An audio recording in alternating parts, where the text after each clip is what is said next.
Dan tidak boleh ada rahasia kalau perlu dari anak kita, gitu kan? Jangan mengatakan itu privasinya dia. Ini bukan masalah privasi. Anda bertanggung jawab depan Allah. Anda hadir dalam kehidupan anak-anak sebagai sahabatnya, sebagai orang tuanya, sebagai tempat dia berdiskusi. Itu memang harus orang tua seperti itu. Jadi hanya anak-anak tidak pernah merasa khawatir untuk menceritakan apapun masalahnya.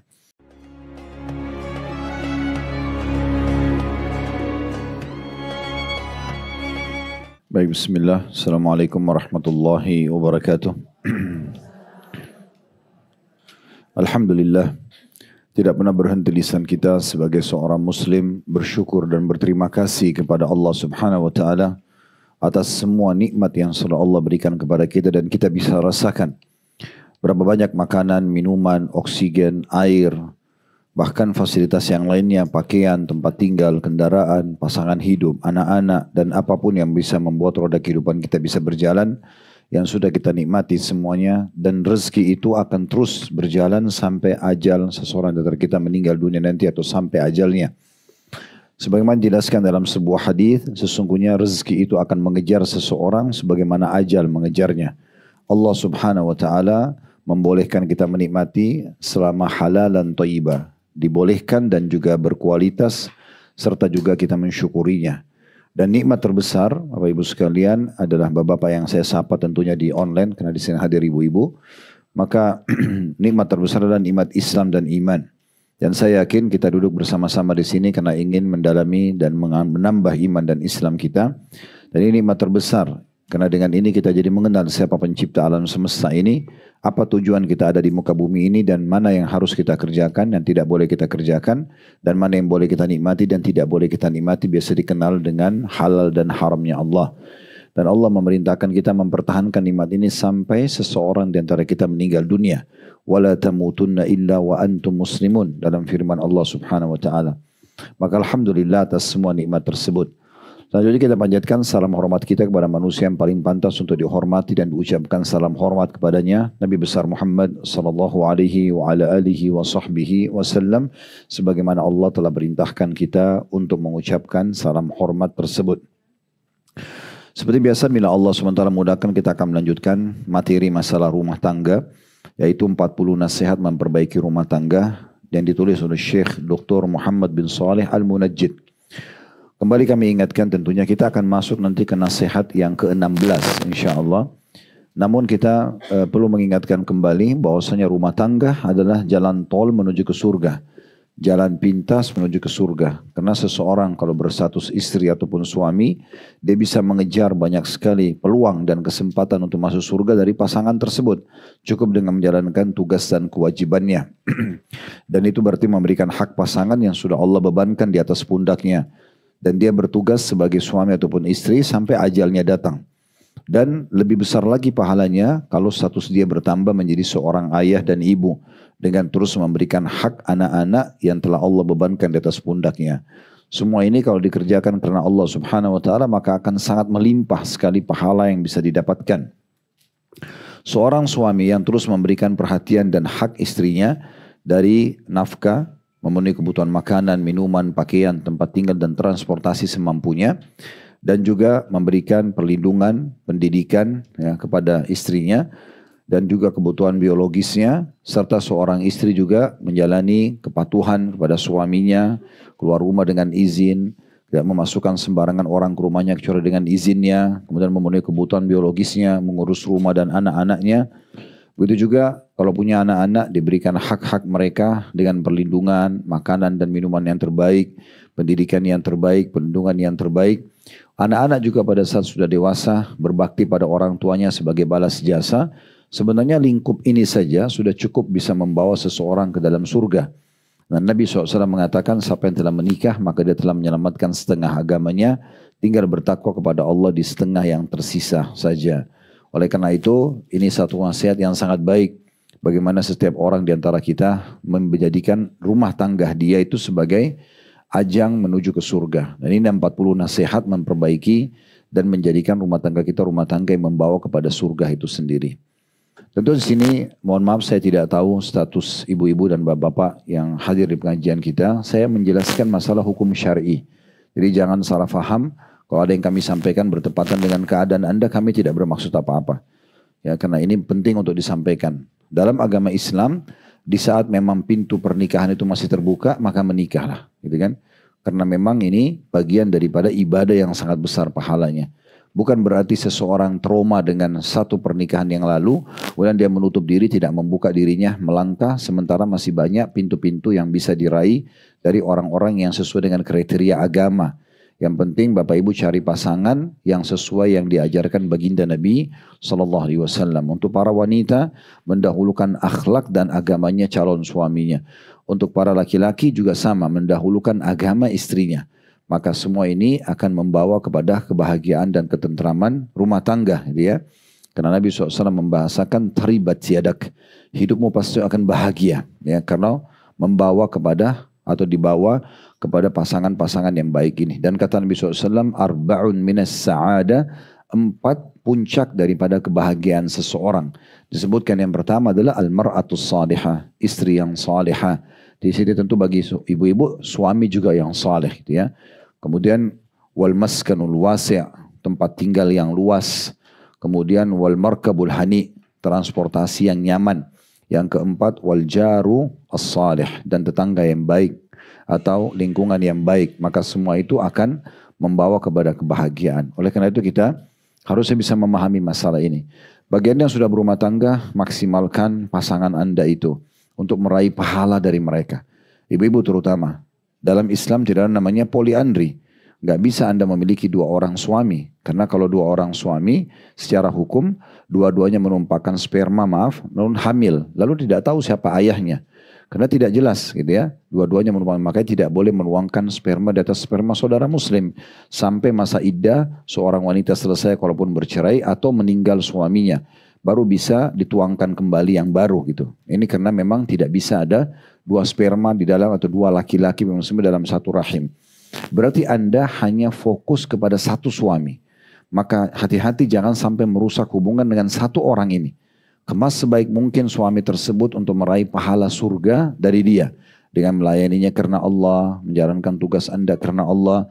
Maka ini akan menjadi ajang pahala yang luar biasa. Sampai kata Nabi SAW, istri manapun yang menjaga sholat 5 waktunya, gak disebutkan sholat sunnah di sini. Kalau ibu sholat sunnah berarti tambahan. Berpuasa Ramadannya, gak disebutkan puasa-puasa sunnahnya, dan melayani suaminya dengan baik, kecuali pada saat meninggal dia boleh masuk dari 8 pintu surga yang mana dia inginkan. Makanya syaitan selalu ingin merusak hubungan-hubungan tersebut hanya karena masalah-masalah kecil, ketersinggungan, atau hal-hal yang tidak diperlu sebenarnya untuk dibahas atau dibesar-besarkan. Bisa dibahas tapi mungkin bisa diselesaikan pada hari yang sama. Maka hal-hal yang seperti harus dijaga. Begitu juga seorang suami menjaga hubungan baik dengan istrinya yang sudah Allah halalkan buat dia untuk memenuhi kebutuhan biologisnya, untuk mengurus rumah dan anak-anaknya. Semua ini harusnya menjalin hubungan yang baik. Betapa indahnya rumah tangga itu kalau masing-masing dari suami istri mengejar surga dari pasangannya. Apalagi nih saya harus dapatkan pahala dari pasangan saya. Dari senyuman, dari sentuhan, dari pelayanan, dari hal-hal yang memang dibutuhkan dalam keseharian. Maka itu akan menjadi ajang pahala yang sangat besar. Nah nasihat-nasihat ini cukup banyak yang sudah kita pelajari. Sampai ke poin ke-15 ya. Kembali saya ingatkan kalau kita lihat di daftar isi buku kita. Nasihat pertama ya dalam membangun rumah tangga dalam memilih istri atau suami yang tepat. Kemudian yang kedua upaya membentuk atau memperbaiki istri, berbagai metode memperbaiki istri. Kalau memang ada yang perlu dikasih masukan di aspek atau nasihat yang ketiga di aspek keimanan di rumah, jadikan rumah sebagai tempat zikrullah, diisi dengan ibadah-ibadah. Nasihat keempat, jadikanlah rumahmu sebagai kiblat, maksudnya dipakai sholat rumah itu, jangan dibiarkan sama sekali tidak ada sholatnya. Dijadikan juga ibu-ibu lebih afdal sholat di rumah, supaya menghidupkan rumah tersebut. Ajak anak-anak untuk ikut sholat bersama, ajak asisten rumah tangga supaya berjamaah. Nasihat kelima, pendidikan keimanan untuk anggota keluarga, ini juga sudah dirincikan panjang lebar pada kesempatan yang lalu, pada kesempatannya waktu itu ya. Nasihat keenam, perhatian pada doa-doa yang disyariatkan dan sunnah-sunnah yang berkaitan dengan rumah. Seperti doa masuk rumah, doa keluar rumah. Ya, kemudian ada juga menggunakan siwak. Ada doa masuk kamar mandi, keluar kamar mandi, doa mau tidur, bangun tidur, doa biologis dan semuanya ini hal-hal yang harus diperhatikan. Ini sudah kita bahas di nasihat yang keenam. Nasihat ketujuh, rutin membaca surah Al-Baqarah di rumah untuk mengusir syaitan.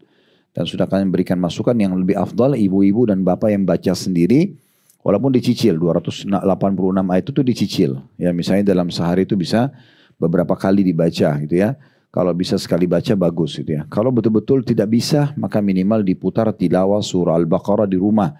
Walaupun kita lagi keluar gitu ya.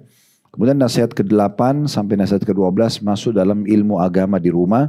Nasihat ke-8 pengajaran anggota keluarga. Nasihat ke-9 buatlah perpustakaan di rumah. Supaya ada buku-buku yang selalu terlihat oleh mata. Buku agama yang membuat menarik untuk dibaca. Yang ke-10 perpustakaan kaset di rumah. Kalau kita sekarang mungkin lebih kepada media. Ya, multimedia yang sudah ada sekarang atau medsos tepatnya. Di rumah selalu standby YouTube, Instagram yang bisa diputar setiap saat begitu masuk.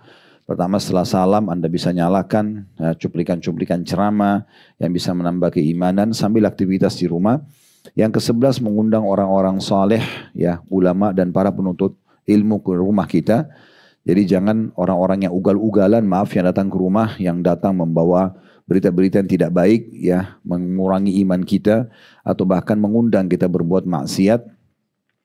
Kemudian yang ke-12 belajar hukum-hukum syariat tentang rumah, ya. Tata cara penataannya, kebersihannya dan segala macam.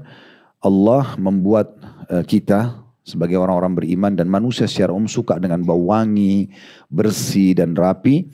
Dan Allah juga mengatakan, memerintahkan Nabi SAW mengatakan sesungguhnya malaikat terganggu dengan apa yang mengganggu kalian.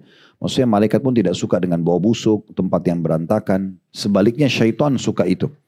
Ya, jadi kalau runtuhan rumah yang tidak dihuni, orang biasa menganggap ada syaitannya, itu bisa saja benar.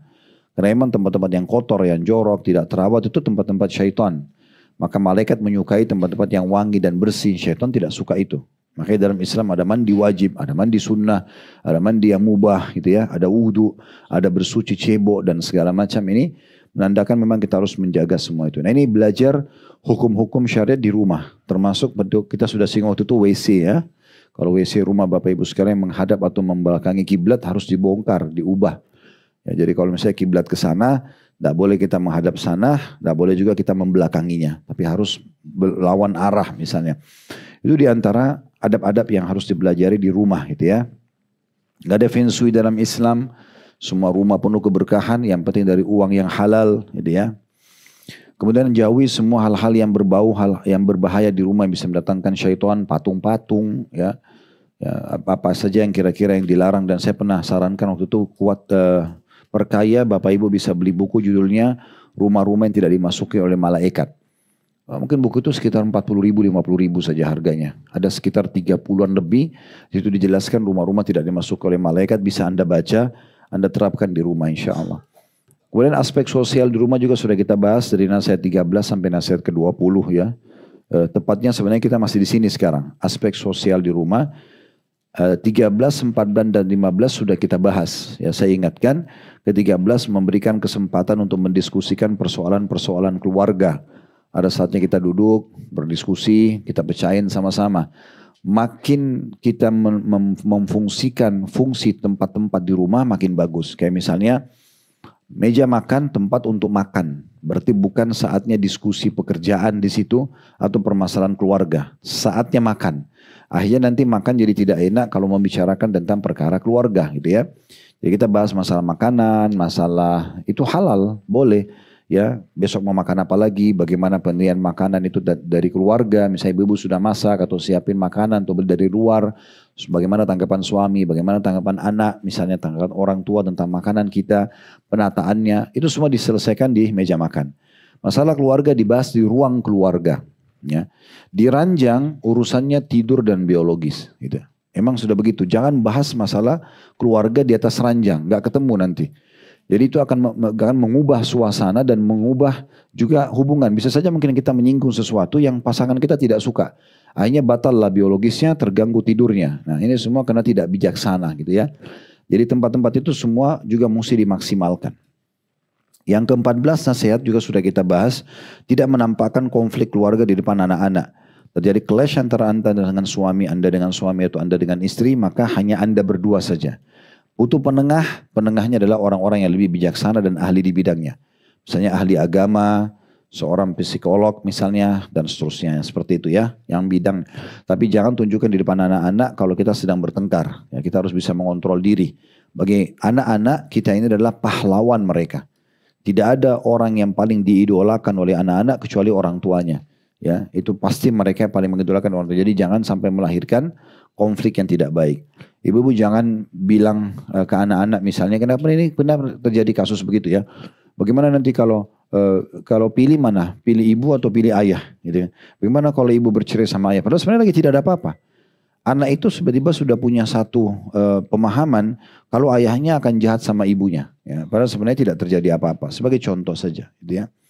Kemudian juga yang ke-15, tidak membolehkan orang yang tidak baik agamanya memasuki rumah. Peringatan, usahakan semampu mungkin untuk lebih banyak berada di rumah. Ini yang terakhir kita bahas. Ya. Dan ini tentunya dari judulnya sudah kita bisa fahami. Kalau Bapak Ibu mau berteman sama orang-orang, bertemanlah dengan orang yang lebih baik secara kualitas dari kita. Kualitas keimanan, kualitas ilmu, ya. Kualitas apalah pengalaman, ya. Jangan lebih buruk dari kita. Kita jangan downgrade kehidupan kita. Jangan berteman dengan orang yang gagal dalam banyak hal. Gagal rumah tangganya, gagal pekerjaannya, gagal membina anak, mengasuh anak. Ini jangan berteman sama orang-orang seperti ini. Berteman dengan orang yang bisa memberikan manfaat ekstra buat kita. Nah itu juga sudah kita singgung pada pertemuan yang lalu. Dan khusus masalah peringatannya sudah kita jelaskan. Kalau mau keluar dari rumah, keluarlah dari rumah dalam kondisi punya kebutuhan. Ya, jangan sengaja menghabiskan banyak waktu di luar rumah padahal sebenarnya kita tidak butuh untuk itu. Akhirnya kita buat program-program baru yang membuang-buang waktu yang tidak ada manfaatnya. Ya, mungkin hari ini ibu dan bapak punya waktu kosong, belum tentu besok. Harusnya waktu kosong hari ini kita maksimalkan untuk kesibukan kita besok. Jadi besok itu kalaupun datang sudah lebih ringan karena tidak menumpuk. Bukan justru kita mencari kontak di handphone kita. Siapa nih teman-teman lagi punya masalah. Lalu kita telepon satu-satu, kamu ada masalah apa? Curhat aja sama saya lagi kosong nih.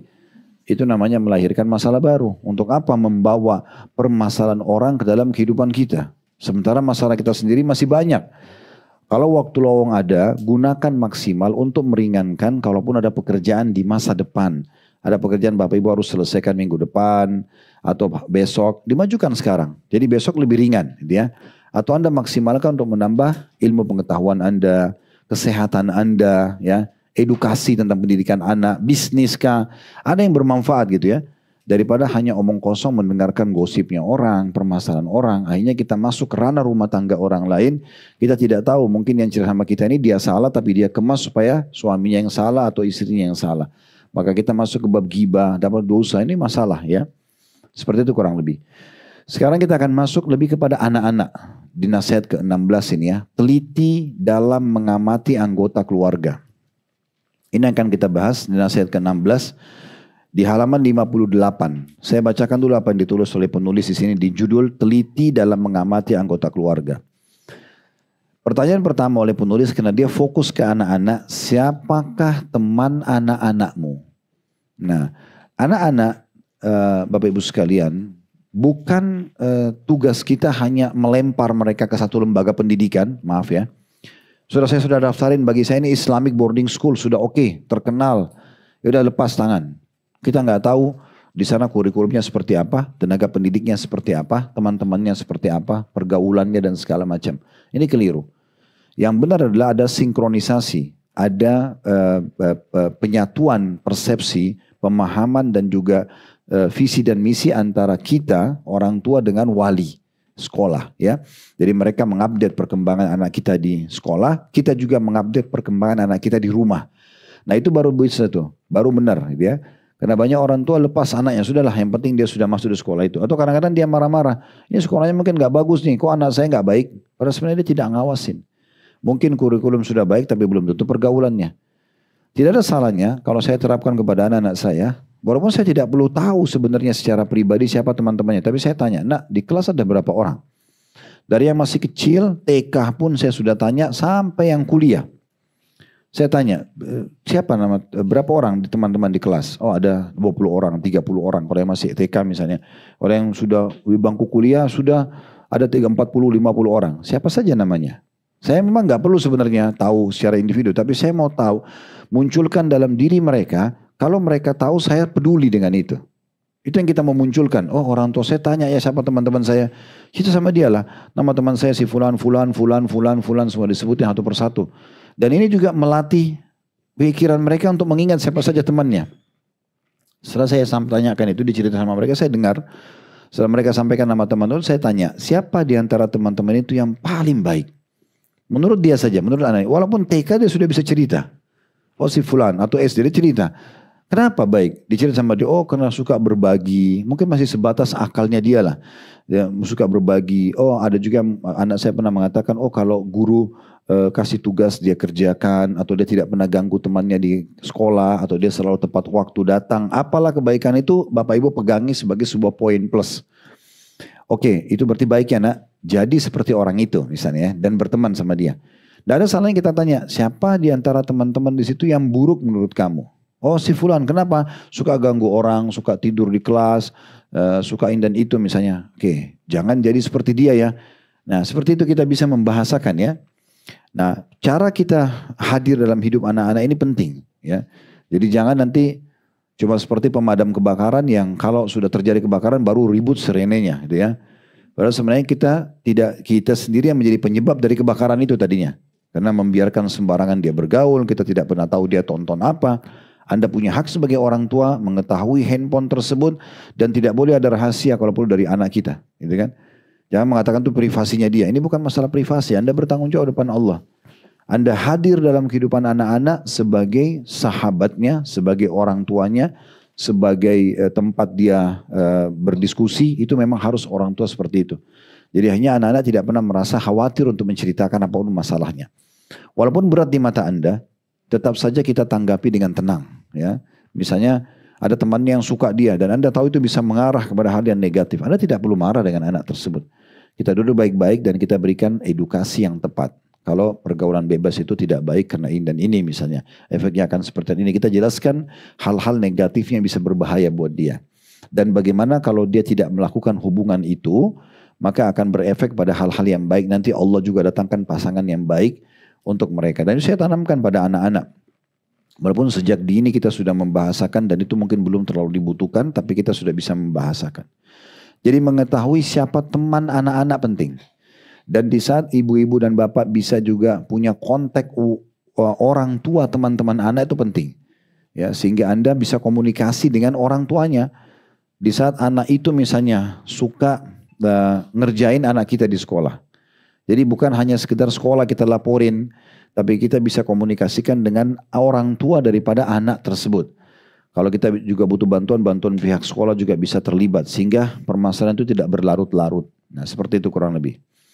Pertanyaan kedua, apakah mereka telah bertemu denganmu atau engkau mencari tahu tentang mereka? Di sini maksudnya lebih kepada bertemu enggak sih? Ya, kepada atau bertemu dengan teman-teman. Ya, sekali Bapak Ibu boleh undang teman-temannya anak-anak ke rumah. Biar kita kenal gitu ya. Oh ternyata ini si fulana, si fulana, si fulana. Tinggal di mana nak? Anak ibunya siapa? Ayahnya siapa? Gitu ya. Kita undang mereka datang, kita dengarin. Dari situ kita bisa baca karakter-karakter mereka gitu ya. Seperti apa. Dan kita sambil mendidik mereka.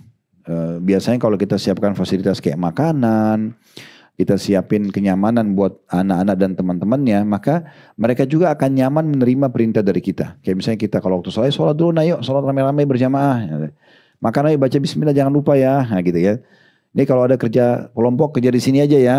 Nanti kalau tanya anaknya butuh apa, butuh tambahan guru ekstra, kita bisa panggil ya, kita bayarin misalnya. Jadi kita terlibat dengan anak dan juga teman-temannya. Itu yang dimaksud sini. Apakah mereka telah bertemu dengan Anda, teman-temannya anak ya, atau Anda sudah mencari tahu tentang mereka, tentang orang tuanya, tentang namanya dan seterusnya. Pertanyaan ketiga, apa yang ada di dalam laci dan tas mereka, di bawah bantal, kasur dan apa yang mereka rahasiakan, maksudnya kepada anak-anak. Usahakan kita ini hadir sebagai orang tua. Di satu sisi adalah orang tua yang membesarkan mereka dan membiayai mereka dan mereka harus hormati dan patuhi. Sisi yang lain kita juga di beberapa keadaan hadir sebagai kakaknya, sebagai sahabatnya ya. Jadi kita hadir untuk mendengarkan permasalahannya, kita duduk memecahkan permasalahan bersama-sama. Saya pernah berbagi tips mendidik anak yang menarik.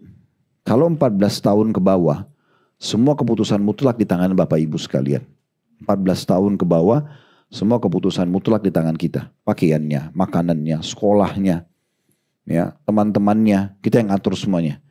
Cari sekolah yang Bapak Ibu sudah tahu jaraknya, kurikulumnya, biayanya, segala macam Ibu lebih tahu dan Bapak lebih tahu. Jangan kasih anak itu yang memilih di umur di bawah 14 tahun. 5-6 tahun cari TK, 7 tahun, 6 tahun, 7 tahun sampai 12 SD misalnya.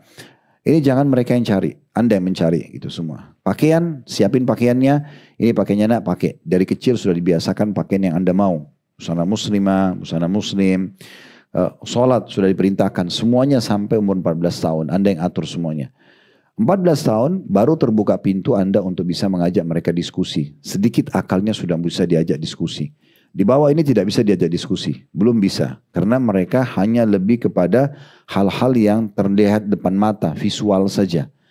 Kalau mereka suka lihat tontonan sebuah model atau model baju tertentu, kalau Anda tanya mau pakai baju apa, yang dia tangkap yang di visual mata dia tadi, maka itulah yang dia minta. Baju princess lah, baju inilah, baju itulah, misalnya, karena dia tidak faham. Tetapi Anda lebih faham ya apa yang Anda harus kasih pakaian kepada anak-anak. Sebagai contoh misalnya. Jadi usahakan tidak ada rahasia, Anda tahu semuanya. Terutama kalau Anda bisa hadir satu sisi sebagai orang tua, satu sisi sebagai sahabat dia ya. Jadi apapun yang anak-anak sampaikan kita tampung lalu kita menjelaskan kepada mereka sesuai dengan pengetahuan dan ilmu kita. Selanjutnya pertanyaan, kemana anak gadismu pergi dan dengan siapa? Nah ini juga bagian pertanyaan yang perlu digarisbawahi. Kalau sudah gadis, sudah balik, biasanya 14 tahun ke atas, nah harus ditahu kemana dan sama siapa dia pergi. Dan kita harus membiasakan agar memberikan edukasi yang baik. Ingat kalau mereka sudah di luar rumah, Bapak Ibu sekalian sudah mulai mengenal alam luar, berarti kita punya saingan di anak kita itu sendiri. Tergantung Bapak Ibu mau berlepas diri, dia diambil oleh lingkungan luar rumahnya, sehingga rusak semuanya, atau Anda tetap menjadi orang yang bisa mengalahkan lingkungan luar yang sudah dia kenal dan akhirnya dia tetap mendahulukan Anda. Ini tergantung Anda mau atau tidak gitu ya. Kalau seseorang tua yang peduli dengan pendidikan Anda dan dia jadikan itu sebagai aset dia, dari kecil anak ini dari bayi saya yang besarkan sampai umur 14 tahun, setelah kenal lingkungan luar, maka tetap saya itu adalah anak saya yang harus saya jaga, maka itu akan kita selalu peduli. Dan di sini sudah saatnya kita hadir sebagai pesaing dari lingkungan luar yang mulai dia kenal gitu ya. Karena kalau kita di rumah cuma tahu marah-marah saja, sementara di luar sana dia selalu didengar ungkapannya, curhatannya, maka dia akan lebih memilih di luar rumah. Bahkan tidak sedikit di antara mereka meninggalkan rumah, walaupun kita sudah besarkan dari kecil, orang yang baru dikenal sehari, 2 hari, sebulan, setahun sudah cukup bisa menarik orang ini, anak ini keluar dari rumah kita. Nah ini jangan sampai terjadi. Oleh karena itu kita memang harus ekstra hati-hati. Ya. Biasanya nanti setelah mereka dewasa baru mereka menyadari itu. Saya ingat betul tante saya, kebetulan beliau tinggal di Australia sekarang, sudah warga negara di sana. Beliau bilang, saya setelah punya anak gadis baru saya paham kenapa ibu saya dulu itu sangat ketat.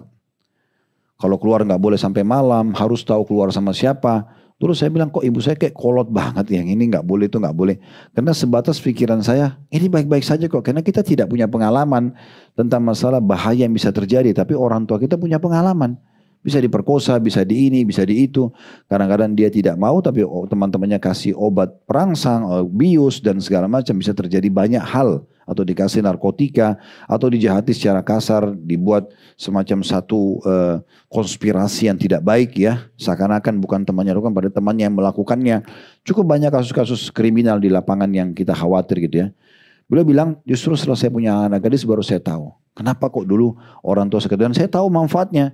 Kata dengan itu saya juga jadi hati-hati, ibu saya larang loh, ayah saya larang. Tetap bisikan kita melarang mereka dan memberikan masukan pada saat mau keluar rumah, itu tetap menjadi sebuah bawaan, walaupun mereka akhirnya keluar gitu ya, contohnya. Nah ini pertanyaan-pertanyaan yang harus kita jawab dalam diri kita masing-masing. Kata beliau, sebagian orang tua tidak mengetahui kalau ternyata di dalam lemari anaknya terdapat gambar-gambar dan kaset video yang tidak mendidik atau dalam kurung masalah porno. Bahkan kadang-kadang minuman atau pil yang memabukkan. Ini mungkin sedikit kita kasih gambaran ya. Bukan hanya anak-anak, orang dewasa, Bapak Ibu sekalian. Film-film seperti ini sama sekali tidak mendidik dan akan merusak fitrah biologis kita. Ya. Ulama menjelaskan tentang masalah ini dan Anda bisa juga melihat dalam kalau meneliti penelitian ilmiah tentang masalah kejiwaan ya, apa yang ditonton, apa yang didengar itu semua bisa berpengaruh pada kejiwaan seseorang. Ya, sebenarnya secara alami kebutuhan biologis itu akan terpenuhi dan secara alami orang tahu seperti bagaimana dia memasukkan makanan di mulutnya, sebagaimana dia menarik oksigen dari hidungnya, ya. Sebagaimana fungsi tangan menjamah, mata melihat, telinga mendengar, mereka sangat mengetahui manusia secara alami tahu fitrahnya, biologis memang kemaluan dengan kemaluan itu sudah alami. Cuma memang mau ditambah dengan edukasi, cukup banyak edukasi dalam hadis-hadis Nabi SAW. Kami pernah bedah dalam satu buku, judulnya Mahkota Pengantin, diantaranya satu bab panjang lebar dibahas oleh penulis masalah biologis dalam Islam. Membaca doa, kemudian melakukannya dengan ini dan itu, menghindari apa yang diharamkan. Semua itu ada dirincikan secara khusus ya. Dan itu memang dalam hadis-hadis tersebut ada batasan tidak boleh melihat aurat orang lain. Ya, kemudian tidak boleh melihat yang haram karena menonton film porno ini merusak fitrah alami kita. Fitrah alami itu fitrah alami biologis ya. Tadinya kita suka pasangan jadi nggak suka tapi kita malah membayangkan orang lain. Karena yang ditonton adalah orang-orang yang pasti lebih tampan dan lebih cantik gitu kan otomatis. Dan akhirnya pasangan itu hanya menjadi seperti boneka dan ini keliru. Ya, secara fitrah merusak itu. Oleh karena itu kita tinggalkan semua ini dan kita menikmati apa yang sudah Allah halalkan di depan mata kita. Ini untuk orang yang sudah berumah tangga saya tidak boleh. Di antaranya pengalaman di pengajian ada satu ibu yang sudah sangat sepuh datang kepada kami bertanya, bagaimana hukumnya Ustaz kalau ada seorang suami yang sudah tidak bisa menggauli istrinya kecuali harus bawa laptop di atas ranjang, maaf, dan nonton. Baru dia merasa syahwatnya bisa bangkit gitu kan. Karena memang ini sudah tahunan begitu terus. Sehingga bagi dia tidak bisa lagi membangkitkan biologisnya kecuali harus dengan tontonan. Ini sudah rusak fitrahnya. Padahal sebenarnya tidak perlu yang seperti itu, tetap akan bisa alami gitu ya. Ini akan merusak fitrah itu. Dan juga akan mendukung perzinahan, akan melihat aurat orang lain dan segala macam. Itu kalau yang sudah berumah tangga saja nggak boleh. Ya. Apalagi kalau yang belum berumah tangga, yang masih gadis, yang masih bujang, anak-anak kita biarkan mereka sembarangan punya sesuatu di kamarnya. Maka kita harus mengawasi. Jadi pesan daripada penulis ini adalah bagaimana Dr. Munajjid mengatakan hafizahullah, cek semuanya itu demi kebaikan mereka. Jadi mereka juga merasa diawasin gitu ya.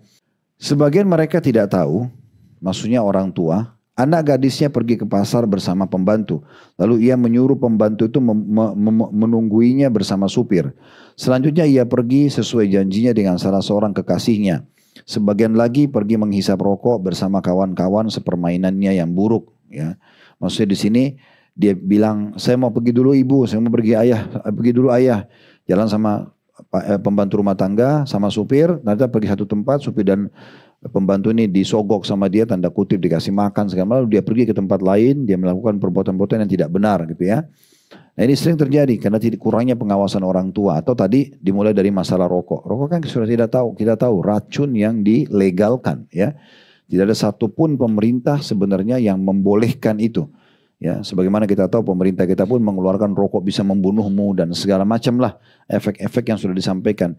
Dan tulisan dulu sebelum rokok bisa membunuhmu di pelang-pelang kita sekarang itu disebutkan tentang masalah impotensi, kemudian apalah segala macam penyakit-penyakit dan berapa banyak orang yang meninggal karena disebabkan masalah rokok. Tapi karena masih saja orang melanggar, ditulis yang besar rokok bisa membunuh dan itu masih dianggap biasa. Diwajibkan lagi pasang foto orang yang tenggorokannya bolong dan segala macam, masih juga orang mau langgar gitu ya. Oleh karena itu hati-hati, jangan dianggap remeh masalah ini. Ya, fatwa ulama lebih cenderung kepada pengharamannya. Oleh karena itu tidak usah, gitu ya. Rokok sendiri itu merusak. Kalau Anda ke dokter ditanya paling pertama, merokok enggak? Ya, minum alkohol enggak? Kalau enggak baru diperiksa sama dokter. Ya. Naik di atas ranjang diperiksa. Kalau merokok iya, alkohol iya, enggak usah langsung tulis resep aja. Enggak usah diperiksa, Anda sudah tahu penyakitnya, ya, masalahnya ada. Jadi lebih baik dihindari. Untuk apa gitu ya? Sudah terlanjur Ustaz, ya harus belajar untuk meninggalkannya. Harus meninggalkan dan baca efek-efek negatif tentang masalah ini. Sehingga tidak berefek kepada anak-anak Anda. Ada orang tua aja anaknya merokok sama-sama.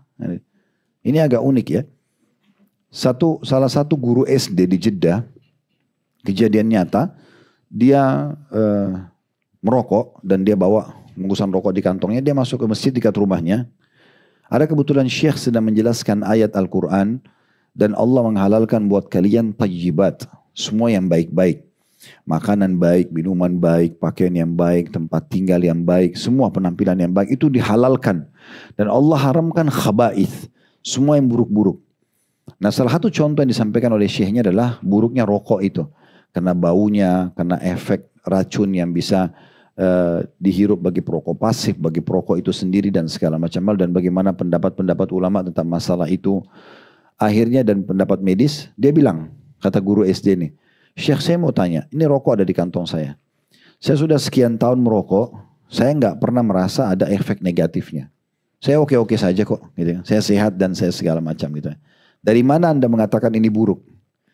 Syekhnya melihat karena orang ini sudah memang ketagihan rokok sudah lama dan dia sepertinya bukan sedang mencari kebenaran. Orang ini hanya mau mengatakan Anda salah Syekh dalam menyampaikan. Buktinya saya tidak apa-apa kok, gitu ya. Maka kata Syekhnya, kalau memang pendapat Anda rokok itu baik, saran saya sebentar lagi Anda pulang, Anda beli rokok yang banyak, terus bagi, kasih istri Anda rokok, kalau perlu bayi Anda pun dikasih rokok. Ya. Maka orang ini karena dia guru dia paham, oh saya sudah paham Syekh, kenapa itu tidak baik. Kalau baik ya sudah berarti semua orang bisa. Untuk apa di bandara dibuatkan khusus ruangan perokok? Kenapa enggak umum aja? Kenapa di pesawat enggak boleh merokok? Kenapa di ruangan-ruangan ber-AC dilarang merokok? Kenapa enggak buka aja semua? Karena memang sudah jelas penelitiannya memang itu bahaya sekali, berefek ya.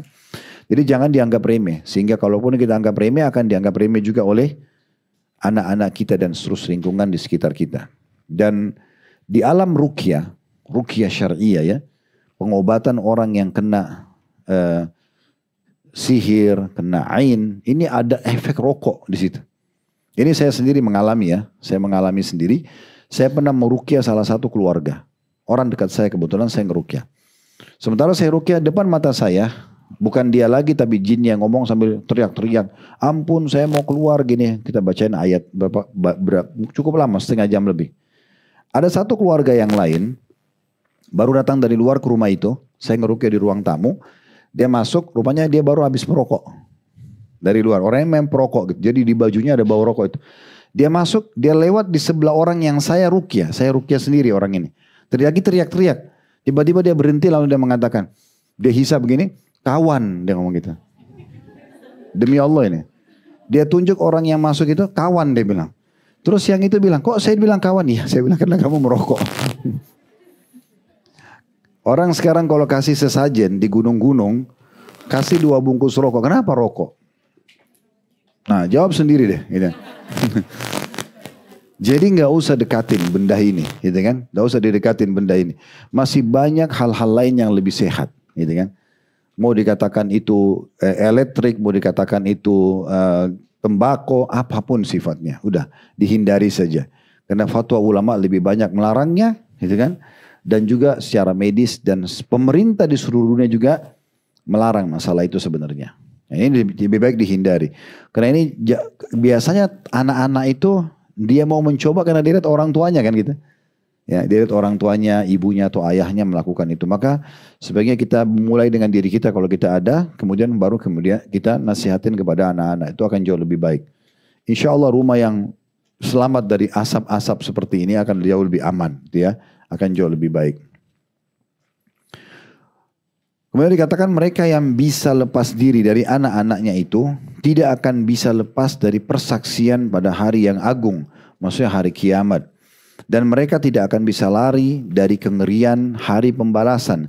Maksudnya kalau orang anggap remeh masalah ini, tidak penting untuk nanyakan anaknya bergaul sama siapa, apa yang dia konsumsi, apa yang dia lihat, apa yang dia dengar. Seakan-akan sudahlah saya tidak lihat kok, saya tidak tahu misalnya. Maka dia tidak akan bisa lepas dari hisab Allah hari kiamat. Karena Allah kasih anak itu sebagai amanah. Harus kita jaga amanah tersebut. Ya. Beda kalau mereka sudah berumah tangga. Kalau anak perempuan Anda lepas tanggung jawab suaminya. Ya, kan? Tapi tetap kalau Anda lihat kemungkaran Anda ingatkan. Tapi selama masih bersama kita itu adalah kewajiban kita. Disebutkan dalam sebuah riwayat. Inna Allah sa'idun kulla ra'in amma sar'ahu ahafidha am dayya'ahu hatta yas'al ar-rajulu an ahli baitihi. Kata Nabi SAW, sesungguhnya pasti Allah akan meminta pertanggungjawaban kepada setiap pemimpin atas apa yang dipimpinnya. Apakah ia menjaganya atau melalaikannya. Sampai atau sehingga seorang laki-laki pun ditanya tentang anggota keluarganya. Dalam hadis yang lain, kalian semua pemimpin dan kalian akan diminta pertanggungjawaban pada hari kiamat. Disebutkanlah yang pertama, seorang pemimpin negara, wilayah, dia bertanggung jawab terhadap masyarakatnya akan diminta pertanggungjawaban hari kiamat. Seorang suami, pemimpin terhadap istri dan anaknya akan diminta pertanggungjawaban hari kiamat. Seorang istri, pemimpin atas harta rumah suami dan anak-anak suaminya akan diminta pertanggungjawaban hari kiamat. Seorang budak adalah bertanggung jawab terhadap harta majikan dan diminta pertanggungjawaban hari kiamat. Kalian semua pemimpin akan diminta pertanggungjawabannya pada hari kiamat nanti. Maka jadilah sosok ibu dan ayah yang melepaskan diri dari tanggung jawab karena kita sudah meninggal dunia. Karena tugas kita sebagai suami, sebagai istri, sebagai ayah, sebagai ibu sampai ajal datang. Setelahnya bukan tanggung jawab kita lagi, ya. Yang jelas kita sudah berusaha maksimal selama kita masih hidup dan bertugas di muka bumi. Lalu kata penulis sini, tapi ada hal-hal yang perlu diperhatikan. Yang pertama, pengawasan itu hendaknya dengan diam-diam. Ya, jadi ada pertanyaan yang secara langsung, ada yang diam-diam. Tidak apa-apa, kita kumpulin informasi, baru nanti kalau kita tegakkan hujah pada anak-anak, dia mengelak, kita sudah punya data-datanya gitu ya. Yang kedua, tidak untuk menakut-nakuti, tapi untuk memperbaiki keadaan. Yang ketiga, agar anak-anak tidak merasa kehilangan kepercayaan diri. Maksudnya di sini jangan dimarah-marahin, dibentak-bentak di depan orang, di depan teman-temannya, tapi kita bisa menasihatinya empat mata. Ya, siapa yang punya permasalahan dalam rumah tangganya, bicarakan empat mata, antara suami istri, antara anak atau sama anak, lalu kemudian dipecahkan permasalahan tersebut. Dan sebelumnya Anda bisa berlindung dulu kepada Allah dari semua keburukan, semua gangguan syaitan, semua pertengkaran. Dan Anda minta kepada Allah agar diberikan kebenaran, ditegakkan hujah, baru kemudian Anda berbicara. Yang keempat, dalam menasihati dan memberi hukuman, hendaknya memperhatikan umur, pengetahuan dan tingkat kesalahan yang mereka lakukan. Tidak semua dipukul rata. Anak-anak yang di bawah 7 tahun atau tadi 14 tahun itu mereka masa belajar. Biasanya kesalahan-kesalahannya lebih banyak kepada masalah teknis. Ya, masalah teknis. Jadi ini masih bisa kita luruskan dengan hal-hal yang lebih ringan dibandingkan yang 14 tahun ke atas dan dosa itu pelanggarannya lebih besar. Apalagi kalau sudah balik ya. Ini ada tingkatan-tingkatan hukuman yang bisa kita berikan. Ya. Kemudian yang kelima, hindarilah dari melakukan penelitian mendalam yang berdampak negatif. Ya, dalam arti kata, kalau Anda sudah tahu informasi secara global, sudah cukup. Ya. Tinggal Anda sampaikan kepada anak-anak dan Anda luruskan pemahaman mereka. Lalu kata penulis, seseorang berkisah kepada penulis, maksudnya kepada Dr. Muhammad Munajjid Hafidahullah, seorang ayah memiliki komputer di dalamnya ia agendakan semua kesalahan-kesalahan anaknya dengan perincian tanggal dan hari sekaligus. Apabila terjadi kesalahan baru, ia tampilkan kembali nama file yang khusus mencatat kesalahan anaknya tersebut. Lalu ia tulis kesalahan yang baru sehingga kesalahan itu terhimpun rapi, baik yang lama maupun yang baru. Komentarnya, kita bukan dalam perusahaan dan ayah bukanlah malaikat yang ditugasi menulis semua dosa dan kesalahan. Ayah seperti itu hendaknya membaca banyak-banyak buku tentang dasar-dasar pendidikan dalam Islam. Sebaliknya penulis juga mengetahui ada orang, jadi maksudnya poin ini bukan berarti kita harus memfolderkan atau kita filekan secara khusus kesalahan anak kita. Dan ingat, setiap permasalahan yang Bapak Ibu hadapi kalau mau ringan kehidupannya, dan ini resep awet muda juga ya, setiap ada satu masalah, clearkan di waktu yang sama, di hari yang sama, jangan diinapkan, yang benar memaafkan, yang salah minta maaf, buka lembaran baru. Udah, jangan dibahas lagi yang lalu-lalu, ya, sehingga tidak akumulasi. Ya. Saya pernah nasihat itu ya, bagi Bapak Ibu yang pernah ribut suami istri, WA-WAan, bertengkar, walaupun saya sarankan setiap ribut di WA tidak usah tanggapi pasangan. Jangan ditanggapin. Kalau ada yang perlu ditanggapin, nanti sudah redah emosi baru kita diskusikan. Ketemu, bicara baik-baik. Minum teh berdua, ya, makan pisang goreng, apalah. Duduk berdua baru kita pecahin ya, sama-sama masalah. Bukan WA masuk emosional dibalas emosional. Makin menjadi api di handphone. Ada yang sampai handphone dibanting, ada yang sampai marah dengan tukang parkir. Segala macam yang tidak masuk akal. Karena memang syaitan bumbuhin itu. Nggak tepat. Ingat ya, terjadi keributan jangan direspon. Makin diam makin bagus. Karena kalau kita diam itu akan membuat permasalahan bisa lebih sederhana.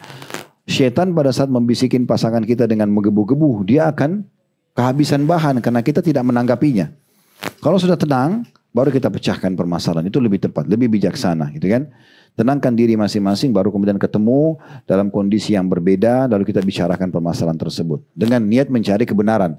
Siapa yang benar memaafkan, siapa yang salah minta maaf, selesai. Semua isi WA hapus. Ya, terutama ibu-ibu ini ya. Ya, karena kemarin di daurah keluarga, saya nggak tahu ada yang ikut gak di sini, kami adakan di Bandung kemarin, Majelis Rumah Tangga Islam 4, salah satu yang kami bahas dari 40 kiat mempertahankan rumah tangga, itu di kiat keempatnya mengenal karakter pasangan.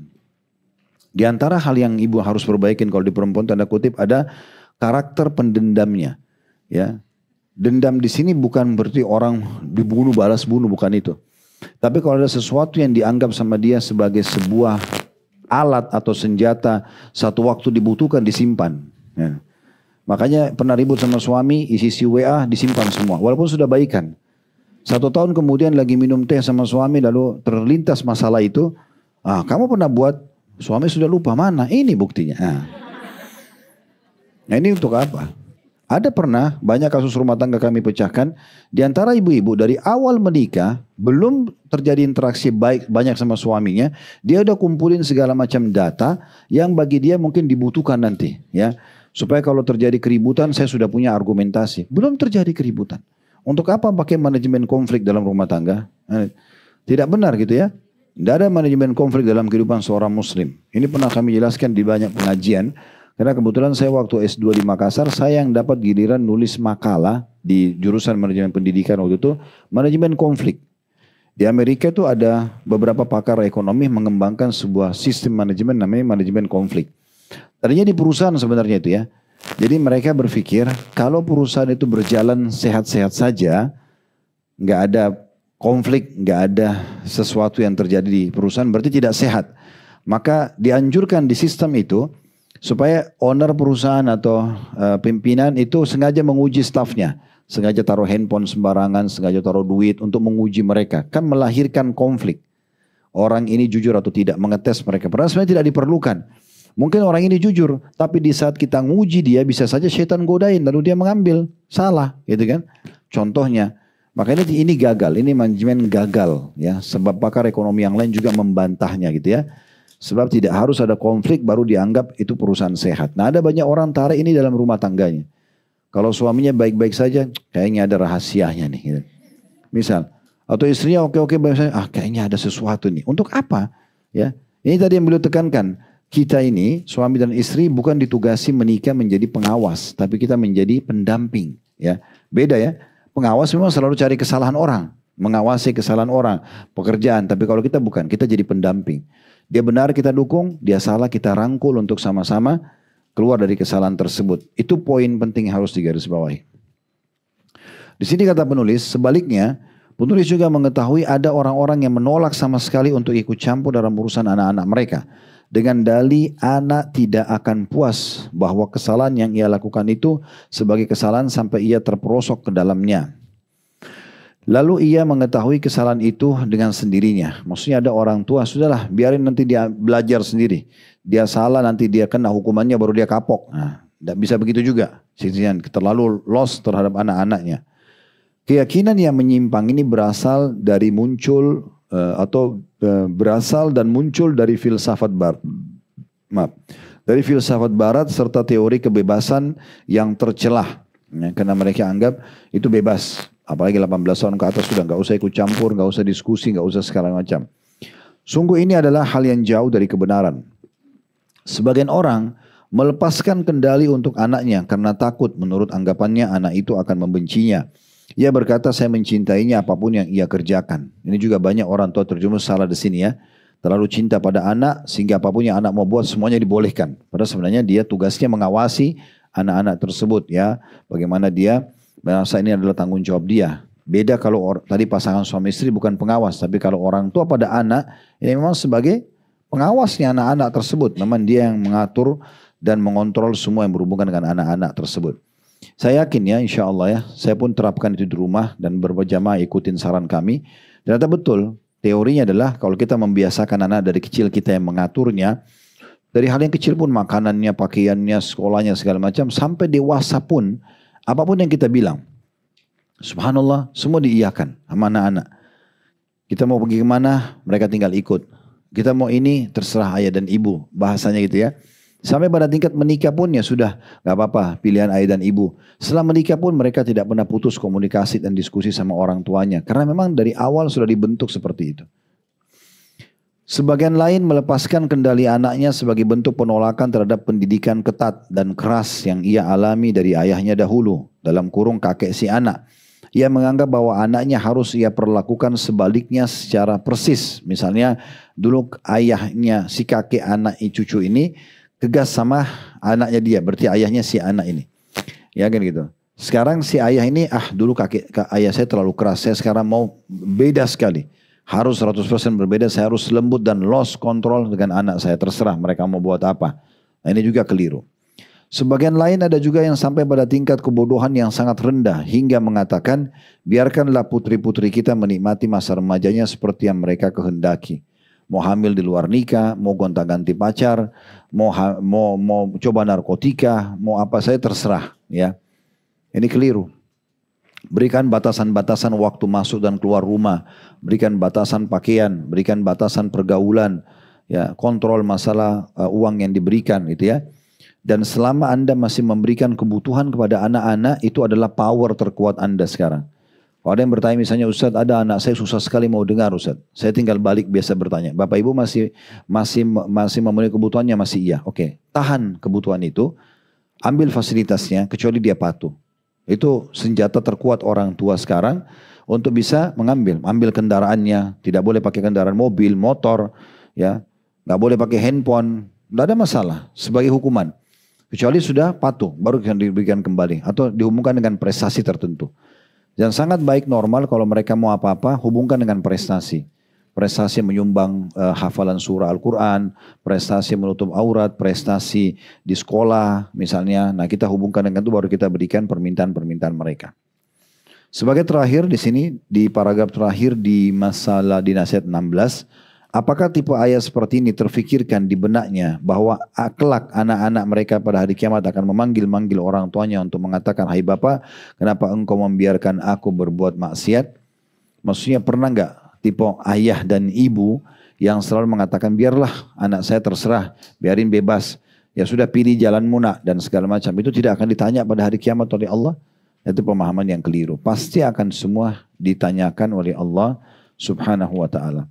Baik, kita akan masuk sekarang ke nasihat ke-17 ya. Walaupun sebenarnya nasihat ke-17 ini panjang ya bahasanya, tapi dia sangat erat korelasinya dengan bahasan kita yang ke-16. Lalu pertanyaan selanjutnya, apa yang harus saya lakukan dengan anak-anak saya? Bagaimana saya memulai semua dengan anak-anak di rumah? Ya, itu di nasihat ke-17. Perhatian terhadap anak-anak di rumah. Dalam hal ini ada beberapa segi yang perlu diperhatikan, di antaranya yang paling dasar, perhatikan masalah bacaan dan hafalan Al-Quran, juga kisah-kisah Islami. Biasa dibacain tentang kisah 25 Nabi dan Rasul, kisah tentang sahabat. Apalagi kalau masih kecil-kecil tuh enak banget, mau tidur dibacain, lagi sementara main mau diajak makan sambil kita bercerita. Itu pun juga menambah edukasi buat kita ya. Karena kalaupun kita membaca, kita juga menambah edukasi. Cukup banyak buku-buku yang bisa kita beli. Jadikan hal yang paling mereka cintai buku. Suka dengan dibacain buku, suka dengan disampaikan cerita pada saat mau tidur. Saya dari mulai anak-anak mulai ngomong aja kecil, saya udah biasakan tuh supaya bisa berbicara sama mereka tentang masalah kisah Nabi, ya, nama-nama sahabat, gitu ya. Kisah-kisah itu kalau saya tidak sempat saya sampaikan pada istri untuk menyampaikan. Jadi ini bisa membuat mereka terbiasa dengan itu dan menyukainya. Dan jangan anggap remeh masalah hafalan dan bacaan Quran ya. Saya pernah bilang jangan wariskan keburukan yang pernah terjadi pada diri kita kepada anak-anak.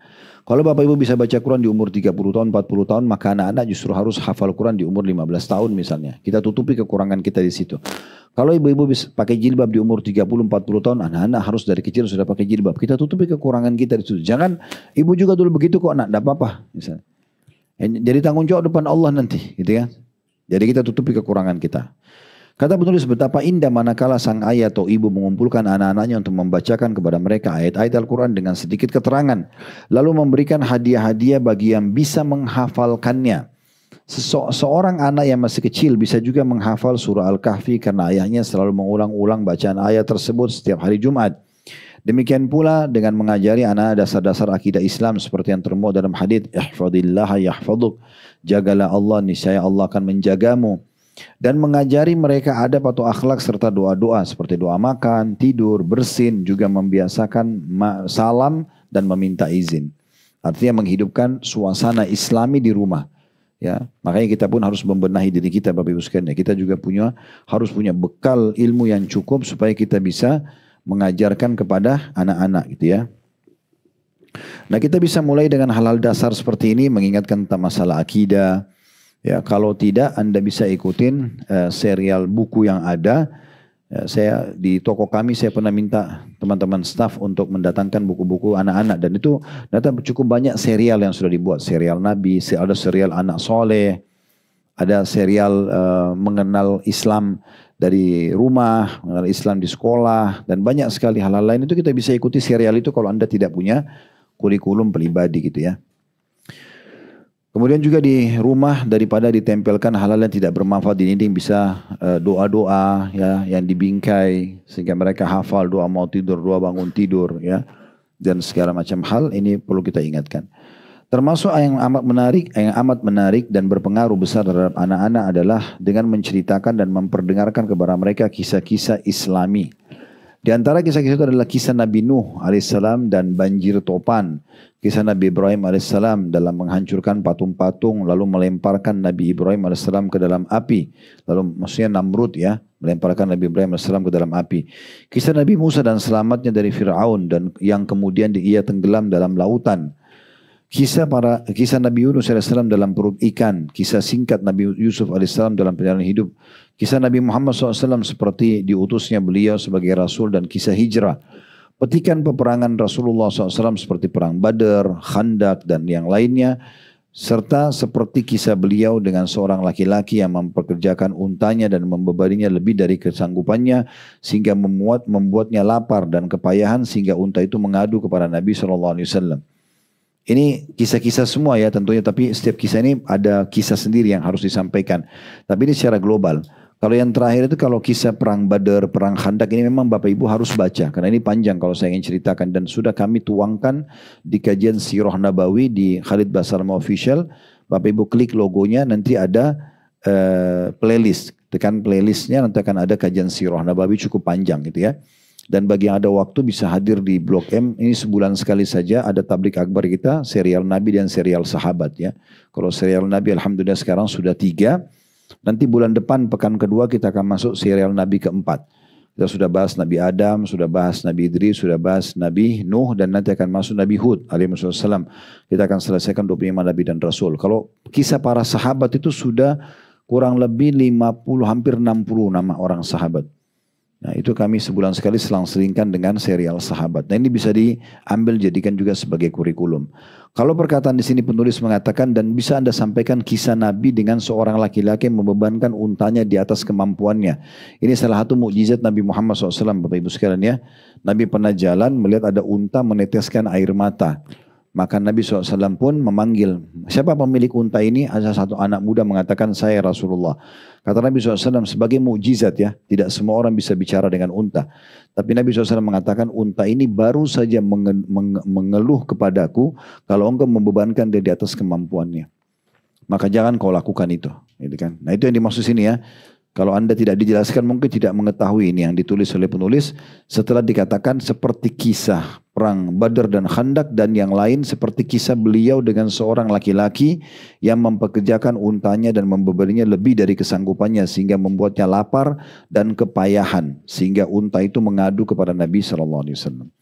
Juga kisah orang-orang soleh seperti kisah Umar bin Khattab radhiyallahu anhu dengan seorang ibu bersama anak-anaknya yang kelaparan di dalam kemah ya. Ini yang satu malam Umar jalan di pinggir Madinah menemukan ada ibu yang sedang memasak api unggun. Ternyata di dalamnya itu batu karena ibu ini sudah 3 hari nggak makan bersama anak-anaknya dan supaya anaknya tidur capek nangis, tidur akhirnya karena ngantuk. Padahal mereka kira sedang masak, padahal sebenarnya sedang masak. Ini ada kisah sendiri ya. Kalau kita ingin sampaikan tentu cukup panjang. Saya ini disampaikan garis besarnya. Ya, kalau salah satu kisah yang menarik adalah kita sampaikan kisah-kisah seperti ini. Kemudian kisah Ashabul Kahf atau Ashabul Ukhdud. Ini juga sudah kami sampaikan panjang lebar di kajian Sirah Nabawi. Ashabul Ukhdud, ashab jamak daripada sahib, maksudnya orang-orang ya. Ukhdud adalah parit. Ya, jadi di masa kerajaan dulu di Yaman, ada satu raja zalim, siapapun yang beriman sama Allah, dibuatkan parit, dibakar di situ. Dikenal dengan Ashabul Ukhdud. Yang beriman semua dilempar ke situ. Ya. Nah ada kisah satu orang ibu bersama bayinya ini bicara dalam buaian. Yang bicara dalam buaian kan ada bayinya Juraij, ada Nabi Isa, dan ada bayi ini. Bayi ibu ini ya, yang dikenal dengan kisah bayi di kisah Ashabul Ukhdud. Jadi waktu ibunya mau loncat ke dalam api bersama orang-orang beriman yang lainnya, dia pikir kesian bayinya kebakar dengan api. Tapi bayi itu bicara mengatakan, hai ibu, loncatlah karena engkau dalam keadaan benar. Maka ibu itu pun melempar dirinya ke dalam api karena mempertahankan imannya kepada Allah. Ini kisah Ashabul Ukhdud cukup panjang. Ya, kisah yang perlu memang kita renungi baik-baik. Kalau dalam riwayat Bukhari itu bisa memakan sekitar 2 lembaran hadis ya. Tapi menarik sekali untuk bisa dipelajari. Kemudian kisah pemilik kebun dalam surah Nun ya. Dan 3 orang yang bersekap di dalam gua dan atau sebagainya. Ini pemilik kebun ini ada 3 orang bersaudara, punya kebun-kebun yang suka panen banyak dan keberkahan ada karena mereka suka bersedekah ya. Tapi ternyata satu waktu mereka sepakat untuk tidak lagi memberikan orang miskin. Ya. Sudah mulai sekarang kita berhentikan ini supaya kita lebih banyak keuntungannya. Mereka tidak sadar dengan niat buruknya itu Allah buat datangkan hama dan api yang akhirnya merusak kebun-kebun mereka. Sehingga mereka tidak bisa lagi panen. Akhirnya mereka merasa bersalah. Itu disebutkan dalam surah Nun. Ya. Kemudian ada 3 orang yang tersekap di dalam gua ini dalam hadis Bukhari. Yang hujan, kemudian 3-3-nya masuk ke dalam gua. Lalu ada batu turun menutup pintu gua. Lalu salah satu di antara mereka mengatakan, ayo kita cerita. Ayo kita sampaikan kepada Allah amal yang paling kita anggap ikhlas karena Allah. Yang satu bilang, ya Allah, saya dulu suka sama seorang wanita dan saya ingin sekali berzina dengannya tapi dia menolak terus. Sampai satu waktu dia butuh uang dan akhirnya saya beri syarat dan dia iyakan. Pada saya sudah berada di antara 2 pahanya, maksudnya tinggal meletakkan kemaluan di kemaluan saja. Perempuan itu sudah pasrah, dia mengatakan, perempuan itu bilang, bertakwalah kepada Allah, jangan kamu letakkan cincin kecuali pada tempatnya. Maka saya tinggalkan wanita tersebut dan saya halalkan uang yang tadinya untuk berzina itu ya. Saya kasih saja. Kalau itu ikhlas karenamu keluarkan kami, maka batunya pecah. Yang satu karena bakti sama orang tuanya. Setiap hari pulang dari peternakan bawa susu, kemudian membuat orang tuanya minum. Tapi satu waktu dia pulang, orang tuanya sudah tidur. Dia nggak mau bangunin sampai pagi. Ya. Nah karena itu pas pagi bangun lalu diberikan minum susu orang tuanya, tapi tanpa dia bilang, saya dari semalam tunggu loh ayah ibu.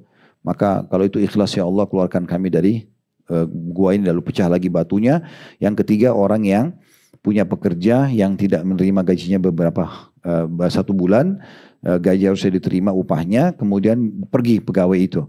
Lalu diambil inisiatif si pemilik ke peternakan ini beli 2 ekor ternak jantan dan betina lalu dikembangbiakkan sampai menjadi 1 lembah. Sekian tahun kemudian pemilik uang mantan stafnya itu datang lalu bertanya, mengatakan, wahai Tuan, Anda bertakwa kepada Allah karena Anda tahu saya punya hak beberapa tahun lalu belum saya ambil. Maka saya pun berkata, apa kau lihat lembah itu? Kata orang itu, pegawai tadi, mantan pegawai mengatakan, iya. Itu adalah uang kamu yang saya kembangkan, ambillah. Lalu pegawai itu mantan pegawai itu mengambil semua 1 lembah, ya Allah, tidak ditinggalkan 1 ekor pun buat saya. Kalau itu ikhlas karenamu, keluarkan kami. Maka keluarlah mereka dengan batu itu pecah. Artinya ini bab tawasul dengan amal saleh. Ini juga bagus disampaikan sebagai kisah. Semua hal di atas hendaknya diringkas dan disederhanakan dengan beberapa komentar dan pengambilan ibrah atau pelajaran. Kita tidak membutuhkan cerita-cerita yang bermacam-macam yang menyimpang dari akidah dan penuh khurafat atau kebohongan atau yang menakutkan ataupun horor sehingga merusak jiwa anak karena mewariskan rasa takut dan pengecut. Yang kedua, hati-hati terhadap keluarnya anak-anak bersama teman jalanan yang semaunya. Nah ini tadi kan berhubungan sekali dengan nasihat ke-16 ya. Makanya saya sengaja bacakan karena ini berhubungan sekali. Jadi selain kita sibukkan anak-anak dengan membaca Al-Quran dan kisah-kisah Islami, kita juga mengontrol sama siapa mereka keluar. Jam berapa mereka keluar, jam berapa mereka harus kembali. Itu wajar. Akibatnya anak-anak akan pulang ke rumah dengan membawa ucapan dan akhlak yang tercelah kalau kita tidak mengontrol berteman sama siapa di luar sana. Sebaiknya teman-teman mereka dipilih dari anak-anak kerabat dan tetangga lalu mereka dipanggil ke rumah sehingga bermain di dalam rumah. Jadi panggil teman-teman yang kira-kira menurut ibu cocok buat anak-anaknya ibu dan bapak sekalian. Lalu kita jadikan persahabatan di antara mereka. Ya, mungkin dengan silaturahim keluarga kita undang makan atau mungkin teman-teman yang kita tahu anak-anaknya baik-baik ya kemudian kita pertemukan tentunya sesama jenis ya laki-laki sama laki-laki dan perempuan dengan perempuan. Yang ketiga perhatian terhadap mainan anak-anak yang menghibur dan mendidik. Sekarang banyak orang tua supaya tidak diganggu aktivitasnya kasih handphone anaknya bebas nonton apa saja. Ini keliru. Harus kita sudah siapkan di handphone itu apa saja yang harus atau yang boleh yang Anda siapkan yang boleh mereka nonton dan mana yang tidak boleh mereka nonton ya. Hendaknya disediakan ruangan untuk anak-anak bermain, baik juga jika ada lemari khusus sehingga anak-anak bisa menertibkan mainan mereka di dalam lemari tersebut. Hendaknya dihindari beberapa permainan yang bertentangan dengan syariat seperti alat-alat musik yang bertanda gambar salib atau permainan-permainan dadu atau yang sejenisnya tentunya ya. Ya, patung-patung, boneka-boneka ya yang tidak jelas asal muasalnya gitu ya. Yang sebenarnya tanpa kita kalau kita tidak belikan anak juga tidak ada ruginya gitu ya. Sebagai contoh. Akan lebih baik jika dipenuhi sarana yang menunjang keterampilan bagi anak-anak remaja seperti petukangan, elektronika, mekanika dan beberapa permainan games atau komputer yang dibolehkan. Tetapi dalam hal ini, jadi seperti game-game yang oke ada edukasinya di handphone pun tidak masalah. Ya, yang melatih otak dan segala macam selama tidak berlebihan maka tidak masalah. Kita mengingatkan bahaya program komputer yang bisa menampilkan gambar wanita-wanita perusak, juga permainan di dalamnya terdapat gambar salib atau simbol-simbol agama lain ya. Bahkan sebagian mengatakan salah satu game komputer berbentuk permainan judi ya. Demikian juga ada game yang menampilkan 4 gadis di layar monitor. Orang yang memainkan game itu harus memilih salah satu di antara 4 gambar tersebut yang kesemuanya hampir mirip. Jika menang dalam game itu pemain akan diberi pertanda hadiah dengan keluarnya gadis yang paling seronok dan porno naudzubillah. Nah ini sebagai contoh biasanya ya. Sehingga ini semua harus kita hindarkan anak-anak ya. Tentu caranya kita tarik fasilitas kalau mereka tidak mau dengar. Itu hak kita sebagai orang tua. Sampai dia mau mengikuti apa yang kita instruksikan. Kalau teman-temannya main, kita harus tahu teman-teman itu bawa permainan apa ke rumah ya. Mereka bisa tonton apa, kita tanya, kamu nonton apa nak? Nonton ini. Kita berikan nasihat temannya itu. Supaya baik buat dia, juga tidak berefek negatif buat anak-anak kita. Tinggal 2 poin tersisa. Yang keempat, memisahkan tidur anak laki-laki dengan anak perempuan. Inilah perbedaan cara menertibkan rumah antara orang yang taat beragama dengan orang yang sama sekali tidak memperhatikan persoalan agama. Berjalan sesuai dengan hadis Nabi SAW, ajarkan anak kalian sholat di umur 7 tahun, pukul mereka di umur 10 tahun dan pisahkan mereka di ranjang. Ya. Tentu idealnya laki-laki sama laki-laki pun, perempuan sama perempuan pun dipisah. Apalagi kalau lawan jenis. Walaupun saudara kandung ya. 10 tahun dipisah semuanya. Karena syaitan tetap bisa bermain syahwat di situ ya. Walaupun perempuan sama perempuan. Jadi kita pisahkan. Ya. Kalau betul-betul rumah tidak mencukupi maka bisa dipisahin dengan jarak misalnya ya, paling tidak. Kalau Allah mudah ada rezeki rumah luas, alhamdulillah bisa masing-masing di kamar berbeda-beda gitu ya. Sayangnya ini kadang-kadang di kehidupan orang barat justru dari kecil sudah mereka terapkan. Anaknya masih kecil sudah punya kamar masing-masing gitu ya. Yang terakhir, ini juga tidak kalah penting harusnya ada bercanda dan menyayangi anak-anak. Jadi jangan lahir sebagai figur orang yang menakutkan bagi anak-anak, tapi lahir sebagai ibu dan ayah yang penyayang, yang periang, ya, yang penghibur, yang menjadi tempat untuk dia berbicara, ya, dia berdiskusi. Rasulullah SAW mencandai anak-anak, mengusap kepala mereka dan memanggil mereka dengan penuh kasih sayang dan kelembutan. Rasulullah SAW memberikan oleh-oleh pertama kali kepada anak-anak yang paling kecil. Terkadang sebagian dari anak-anak itu menaiki Rasulullah SAW. Jadi Nabi itu kalau datang dari luar kota, Bapak Ibu sekalian, karena disukanya sama anak-anak, itu sampai ada yang gelantungan di paha kanan Nabi, paha kiri. Kemudian ada yang gelantungan di pundak kanan, di tangan lengan kanan, lengan kiri dan pundak beliau. Dan di depan dada beliau. Kalau sudah penuh sekali, sudah anak-anak nggak bisa lagi, Nabi bilang kepada para sahabat, bantulah saya untuk mengendong mereka. Jadi saking sayangnya dengan anak-anak tersebut. Memang biasanya orang itu yang sayang sama anak-anak itu kelihatan ya. Biasanya anak-anak tidak dikenal pun tiba-tiba merapat sama dia. Karena memang ada instingnya anak-anak itu kalau ini orang-orang yang dekat ya sama anak-anak. Jadi memang anak itu harus dibuat dekat sama kita dan suka gitu ya. Anda kalau setiap pulang ke rumah dirinduin sama anak-anak, mereka malah kejar, mereka malah duduk, itu maka bagus. Kalau Anda setiap masuk rumah anak-anak sudah langsung diam semua, ya. Atau kalau Anda pergi mereka gembira, berarti Anda bukan orang tua yang baik. Ya. Di bawah ini ada dua contoh canda Rasulullah SAW kepada Hasan dan Husain. Dari hadis Abu Hurairah anhu bahwasanya Rasulullah SAW bersabda, anna Rasulullah SAW la yudli'u lisanahu lil Hasan ibn Ali, fayara as-sabiyyu humrata lisanihi, fayabhashu lahu. Bahwa Rasulullah SAW menjulurkan lidahnya kepada Hasan bin Ali, sehingga anak itu melihat merah lidah beliau, lalu tertawa karenanya. Dan dari Ya'la bin Murrah, ia berkata, خرجنا مع النبي صلى الله عليه وسلم ودعينا إلى طعام فإذا حسين يلعب في الطريق فأسرع النبي صلى الله عليه وسلم أمام القوم ثم بسط يديه فجعل الغلام يفر ها هنا وها هنا ويضاحكه النبي صلى الله عليه وسلم حتى أخذه فجعل إحدى يديه تحت ذنكه والأخرى في فأس رأسه فقبله. Kami keluar bersama Nabi SAW lalu kami diundang untuk makan. Tiba-tiba Husain sedang bermain di jalan. Maka Rasulullah SAW segera menghampirinya di hadapan banyak orang.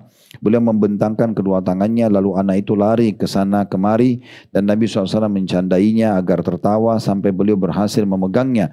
Lalu beliau meletakkan salah satu tangannya di bawah dagu anak tersebut.